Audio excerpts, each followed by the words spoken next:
Hey guys, I welcome you all on our YouTube channel. तो आज के इस वीडियो में आप लोगों की डिमांड पे मैंने डी मार्कर इंडिकेटर को कंबाइन किया है आपकी ईएमए के साथ, और यहाँ पे एक हम सपोर्टिव इंडिकेटर यूज करने वाले हैं, पैराबोलिक एसएआर।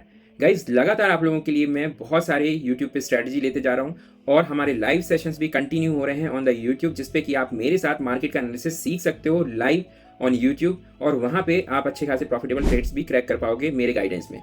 आज हम जो स्ट्रेटजी की बात करने वाले हैं गाइस, उसमें भी हम प्राइस एक्शन को यूज करेंगे, क्योंकि आप सभी की डिमांड होती है कि सर प्राइस एक्शन को जरूर आप कंबाइन करो, क्योंकि उससे आपकी एक्यूरेसी बढ़ती है। तो इसी तरीके से जैसे हमने प्रीवियस वीडियोस में, प्रीवियस स्ट्रेटजीज में प्राइस एक्शन को कंबाइन किया था, इसमें भी हम प्राइस एक्शन को कंबाइन कर रहे हैं। और इंडिकेटर्स का सेट देखो आप कि क्यों किस इंडिकेटर को यूज किया जाता है। रैंडमली कोई भी इंडिकेटर्स चार्ट पे पुट नहीं किए जाते हैं। हमेशा याद रखो, हर एक इंडिकेटर का वर्क डिफरेंट होता है और हर एक इंडिकेटर अलग तरीके से बिहेव करता है।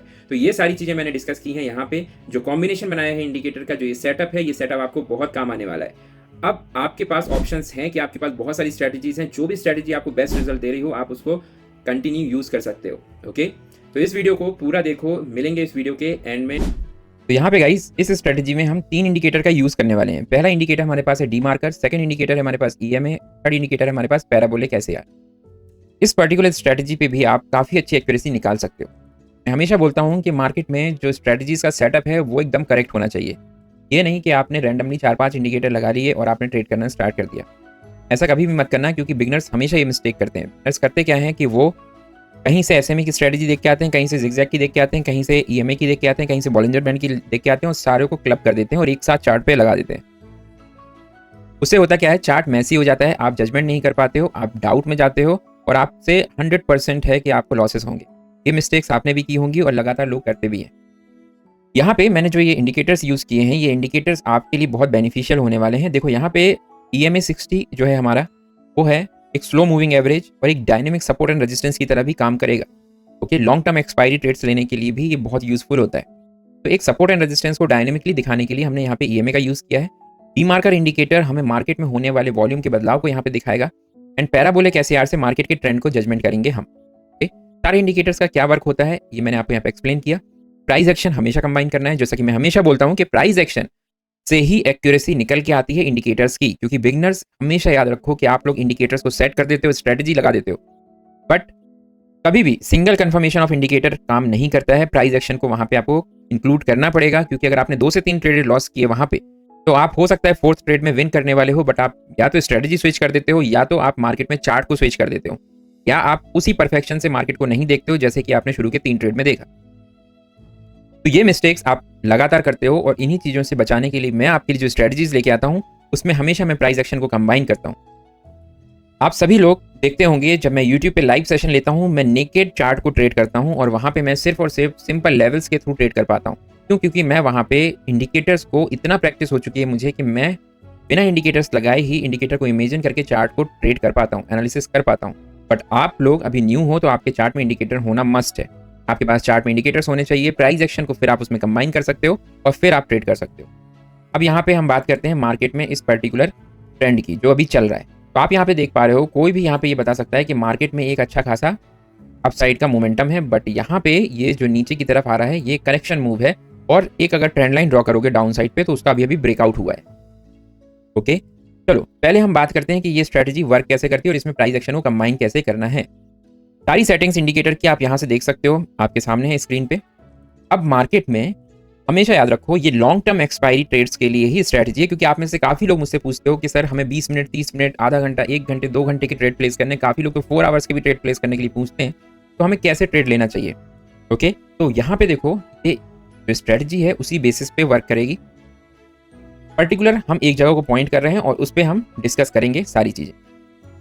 देखो, मार्केट में जब भी आप ट्रेड करने बैठो, तो आपको हमेशा प्रीवियस ट्रेंड पता होना चाहिए। मान लेते हैं कि आपका मार्केट इस जगह पे कहीं पे है, इस जगह पे कहीं पे है, एंड मार्केट कहाँ आया है? देखो, पहले अप आया है, एंड अप आने के बाद फिर डाउन आया है। अब डाउन तो आ गया, अप भी आ गया। अब आपको क्या करना है, इसका लॉन्ग टर्म ट्रेंड भी तो देखना पड़ेगा। तो पहले आपने देखा, अरे ये तो क्या था, यहाँ पे न्यूट्रल मार्केट था, रेंजिंग मार्केट था, फिर अपसाइड का मोमेंटम आया। बट उसके बाद अगर मैं आपसे बोलूँ कि जो ये अपसाइड का मोमेंटम है, क्या ये डाउन साइड के बराबर है या उससे छोटा है, तो आप बोलोगे नहीं, देखो ये डाउन साइड का मोमेंटम इससे छोटा है, अपसाइड वाले ट्रेंड से छोटा है। इट मीन्स कि अगर हम इसको मोमेंटम बोलते हैं, ये मोमेंटम आया है, तो ये एक छोटा सा करेक्शन आया है। ओके, करेक्शन किस डायरेक्शन में आता है? हमेशा अगेंस्ट द मोमेंटम। जिस डायरेक्शन का मोमेंटम होता है उसके अगेंस्ट हमेशा करेक्शन आता है। अब करेक्शन के बाद क्या होने वाला है? वापस से मोमेंटम आएगा। और मोमेंटम किस डायरेक्शन में आएगा, जिस डायरेक्शन में ब्रेकआउट होगा। तो अब आप यहाँ पे देखो, जैसे ही मार्केट में इस पर्टिकुलर जगह पे देखो, यहाँ पे जो ईएमए है, ईएमए के ऊपर मार्केट निकला।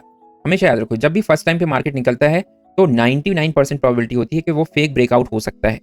इसीलिए जब आप पहली बार निकले आप छोटी क्वांटिटी से ट्रेड करो, पर जब सेकंड टाइम निकले और एक अच्छी ग्रीन वॉल्यूम के साथ निकले, एक अच्छी कैंडल्स के साथ निकले, तब आपको सारे कंफर्मेशन चेक करने हैं। ठीक है, अब देखो जैसे ही मार्केट ने इस ग्रीन कैंडल ने अपसाइड पे ब्रेक किया इस मूविंग एवरेज को, 60 मूविंग एवरेज को, येलो लाइन को, तब आपने देखा कि यहाँ पे नीचे की तरफ पिंक डॉट बनना स्टार्ट हो चुके हैं, मतलब पैराबोलिक एसएआर बनना स्टार्ट हो चुका है।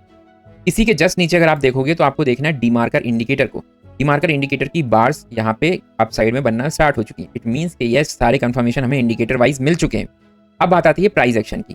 तो प्राइस एक्शन की अगर हम बात करेंगे तो आपको ये देखना है कि इस पर्टिकुलर स्विंग पे, ये है पर्टिकुलर स्विंग हाई, ओके, इसको जैसे ही मार्केट ने ब्रेक किया, कहाँ ब्रेक किया, इस कैंडल से ब्रेक किया है, तो अब आपकी बनती है यहाँ से एंट्री।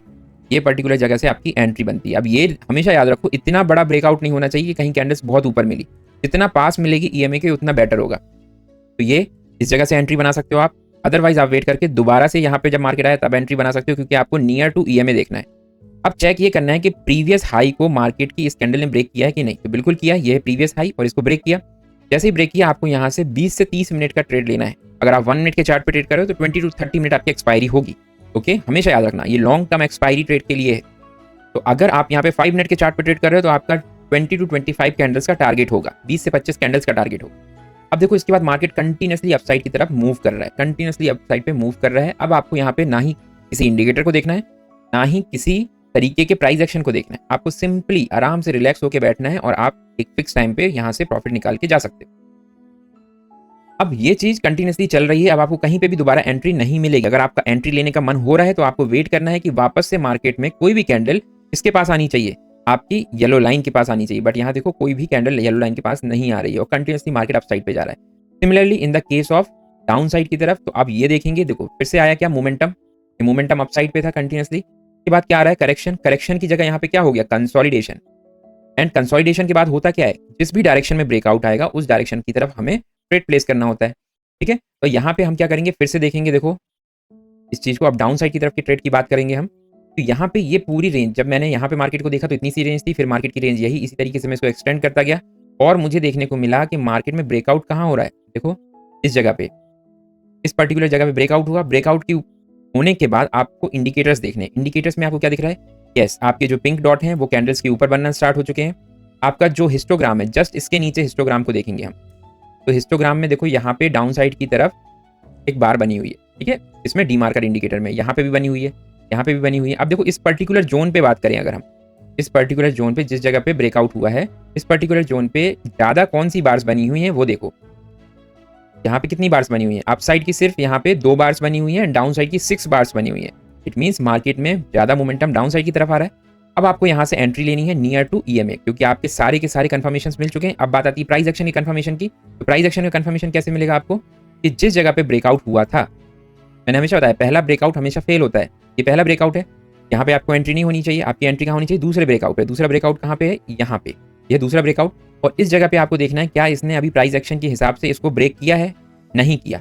अब आप क्या करेंगे, वेट करेंगे और जैसे ही इस लेवल का ब्रेकआउट होता है जो कि हुआ है इस पर्टिकुलर कैंडल से, यहाँ से आपकी एंट्री बनेगी और ये एंट्री के साथ आप जाओगे नीचे की तरफ। देखो आपका 20 से 30 मिनट का ट्रेड बहुत ही आसानी से सक्सेसफुल होने वाला है।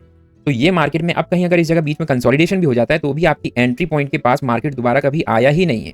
ओके, तो ये है हमारी एक बहुत टॉप नॉच एक्यूरेसी वाली स्ट्रेटजी। ये स्ट्रेटजी मैं पर्सनली काफ़ी यूज़ करता आया हूँ और ये लॉन्ग टर्म एक्सपायरी ट्रेड में, जैसे कि अगर आप फॉरेक्स करते हो या आप इंडियन मार्केट करते हो, किसी भी तरीके का इस टाइप का मार्केट करते हो, तो ये यूज़ कर सकते हो लॉन्ग टर्म ट्रेड करने के लिए। अगर इसमें आप 1 डे की कैंडल का यूज़ करोगे तो आप इसमें ईयरली बेसिस पे अपने इन्वेस्टमेंट्स को भी ट्रैक कर सकते हो, जैसे स्टॉक्स हो गए, आपके म्यूचुअल फंड्स हो गए, उनको भी आप इसके थ्रू एनालिसिस कर सकते हो। ये बहुत ही कमाल की स्ट्रैटेजी है गाइस, और ये पर्सनली मेरी फेवरेट स्ट्रैटेजी है, तो इसको ट्राई करो, बहुत अच्छे रिजल्ट मिलेंगे आपको इस पर्टिकुलर स्ट्रैटेजी से। आई होप कि आपको मजा आया होगा इस स्ट्रैटेजी को सीख के। डेमो अकाउंट में इसका टेस्ट करो और फिर रिजल्ट मेरे साथ भी शेयर करना। अगर आप अभी तक टेलीग्राम चैनल पे ज्वाइन नहीं हुए हो तो जल्दी से ज्वाइन करो टेलीग्राम चैनल को भी, जहाँ पे आप मेरी पर्सनल गाइडेंस के अंदर ट्रेड कर पाओगे मेरे साथ। और यूट्यूब लाइव सेशन को जरूर ज्वाइन करना, जिसमें आप लाइव मार्केट का एनालिसिस मेरे साथ सीख सकते हो। आई होप आपने एंजॉय किया होगा इस वीडियो को। मिलेंगे नेक्स्ट वीडियो में, till then take care and good bye.